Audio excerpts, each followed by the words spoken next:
Hello there, and welcome back to Bedrock Boot Camp with me, Nogri. In today's episode, we have 4 main tasks. First things first, we need to talk about our plans for the future. Then we need to look at starting an XP bank and get cooking while we start task number 3, which will be setting up our first real storage area. And time permitting, we will start building up our enchantment area. So I've been thinking a lot about what I want to do with this series and what kind of base I want to set up. I was originally thinking of doing a abandoned looking castle with a hidden military bunker underneath. But I think I'm going to stick with the hidden military bunker idea for now. And then once 1.17 drops, we're probably going to switch it up. We're going to go out and explore and check out the new areas that 1.17 has to offer. Or at least go to unexplored chunks so we can get more of the new drops and new blocks that are going to be available to us. And then we will set up a castle maybe. Maybe we'll set up some other kind of military idea. Who knows yet? We'll have to see what kind of areas we find. Which brings me to another important tool when planning out a long-term survival world. A creative testing world. This can come in a few forms. The first is a creative flat world that is used for testing redstone and build ideas. Kind of like this one. The second is just a regular world, but set to creative, so you can test biome-specific or structure-specific things like guardian farms or nether fortress farms. Here's an example of a fortress farm that I designed for an SMP I play on. Time permitting, we will build one of these on Season 1 of Bedrock Boot Camp, but only time will tell. The last option is a creative copy of your survival world. If you are looking to make a creative copy, you will want to go into your world menu, click on the pencil behind the world you want to copy. Once in the menu, scroll all the way down and you will see the Copy World button. Clicking on that will make an exact copy of the world, and it will be named Copy of Bedrock Boot Camp, or whatever your world's name is. Again, we need to click on the pencil behind the Copy World and switch the game mode to Creative, and then we hit play. Once you're in the creative world, you could use this to plan out your builds. That way you aren't wasting materials trying out different build ideas. Once you have an idea in mind, you can go back to the original world and acquire the materials you need to build the final build. I will be using this world to plan out the bunker. I'm still deciding on a palette for the bunker, and this creative copy will give me a chance to mess around with that and a few redstone ideas. Back in the survivor world, you can see that I've started to mine out the area where we're going to put the bunker. I made a nice opening here with enough room to make a automatic door. I plan on putting a redstone door that's going to have a redstone torch activated system. I'm going to have to mess around with it a little more in creative to get it working. But then once you get in here, you'll have a little reception area / security station where all visitors to the bunker get checked in, with another set of blast doors here going down to the main area. Over here on the left, we're going to have our storage area, which we'll be working on here in a little bit. And then on the right, we're going to have our enchantment area, which I've already mined out the area for that. Enchantment table will go here with books around it. Hopefully we can get to that today. Somewhere in this hallway, we're going to have our first set of XP banks. Probably just one furnace to start out. Then if we go down the tunnel some more, we'll have other farms. And then we're going to have an entrance to the nether. And probably down some water elevators, we're going to end up having a command center. I have a few ideas of what I'd like to do with this area, and I'm excited to see what happens. But for this first XP bank, we're going to need a smoker, which you need 4 logs and a furnace. And then we're going to need at least 4 hoppers, which each hopper takes 5 iron in 1 chest. And then we're going to need, I'd say, about 6 chests to get this going. Alright, so to make this XP furnace, I'm going to put a double chest here, another double chest on top. And we're going to have a hopper go to each one of those. And on top of this hopper, we're going to put the smoker. And on top of the smoker, we're going to put another hopper. Then I want to mine out a little bit of space so we can put the input chest. Also want to make sure I get all of the blocks that I just put in the hopper out of it. This will be our input chest. I'm going to put another hopper here, probably another chest for the fuel. For now, we're going to move this out of the way and clear out everything that might have fallen in. Alright, now I'm going to take all the potatoes I've been harvesting. We're going to put those into this chest. They're going to funnel down into the smoker. And once I add fuel, which I'm going to use coal, once we add the coal, smoker will start cooking all of the potatoes into cooked potatoes, and we'll fill up these two double chests. I'm going to go ahead and cover them because we do not want to take anything out of them. Once this is full and fills up all the way into here, and all the items stop filtering through, when we pull out of here, we will get the XP of everything that has been smelted in the double chest. If we exit out and go back into it, and we pull out another one, we will again get all the XP plus the one we've already pulled out. So it's a continuous XP source. It takes a little time to set up, but once they're set up, they are amazing. Alright, now that we have that finished and we got the XP furnace cooking, we need to work on our next project. We need to fix up the storage. It is atrocious. And anyone who's watched my streams has heard of Westy. She's gonna yell at me for all of this. And look at this mess. Fix your storage, you filthy animal! See? See? Already getting yelled at for it. And yes, that is her in the background, judging my storage. Well, we're gonna fix this today. When it comes to storage, there's many ways you can do it, and it's all based on your preference. Some people like to stack up chests like this, and then put item frames on the front. Others just like to lay their chest out, and then use the block in front of them to say, hey, this will be cobblestone. Or they might even take out the block in front of it and put, alright, this will be cobblestone, this will be andesite, this will be stone. Others will even use barrels. Barrels are nice because you can get at them from any angle. You don't have to worry about opening and closing them. And you can even have blocks on top. With the chest, if you put a full block on top, you won't be able to open it. What I'm going to do is I'm going to place chests next to each other like this, and then stack them on top. Because chests are not considered full blocks, I will be able to open the chest underneath.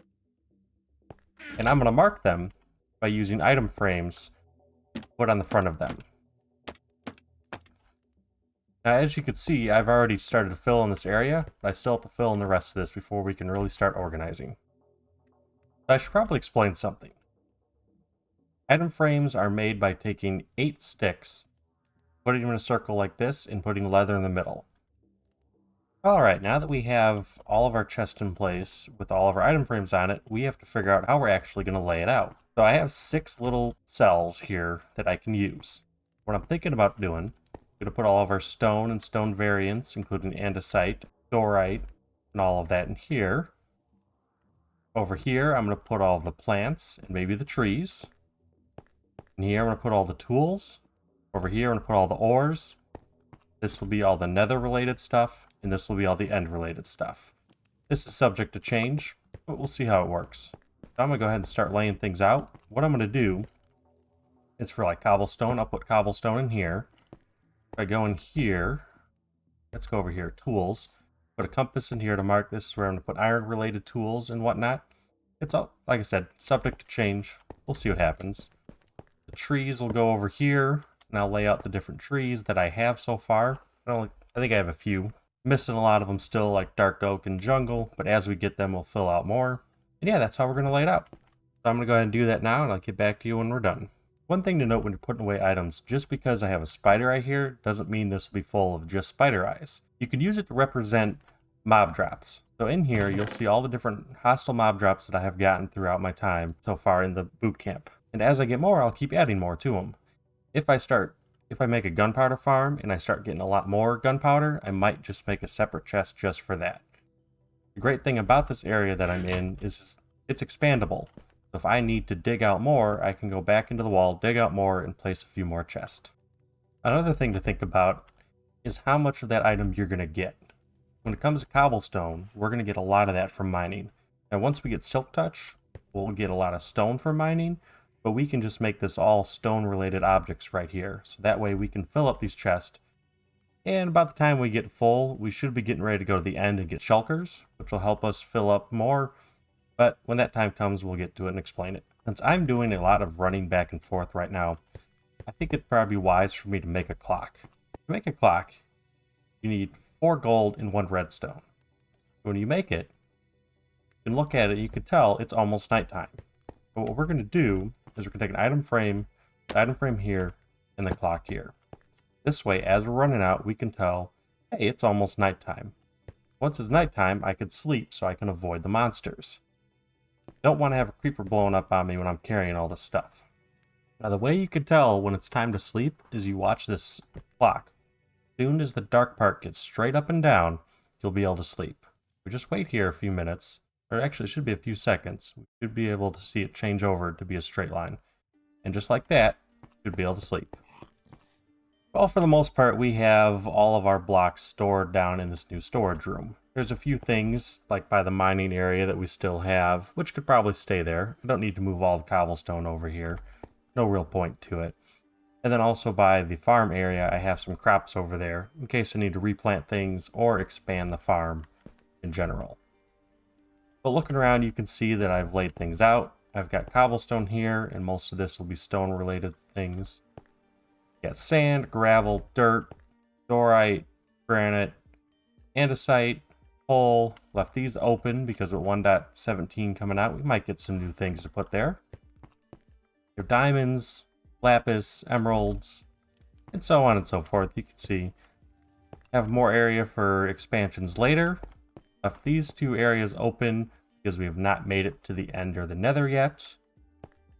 This will be my weapons and tools. I have my armor, my food, potions, books, random knickknacks that I find throughout the time that don't really have a place yet. And then up here is plant and animal related things, extra place for chest, and then all the trees will go in here. It's a start, and it'll get us by for now. We might have to expand later on or reorganize things as we go. Alright, and now we can get to the point that we've been waiting for and working up to. There's a reason we've been collecting sugarcane and leather throughout this whole time. Sugarcane can be turned to paper, which you can then turn into books. And with that, we now have enough stuff to make our first enchantment table. To make an enchantment table, you need 4 obsidian, 2 diamonds, and a book. An enchantment table on its own isn't really worth a whole lot.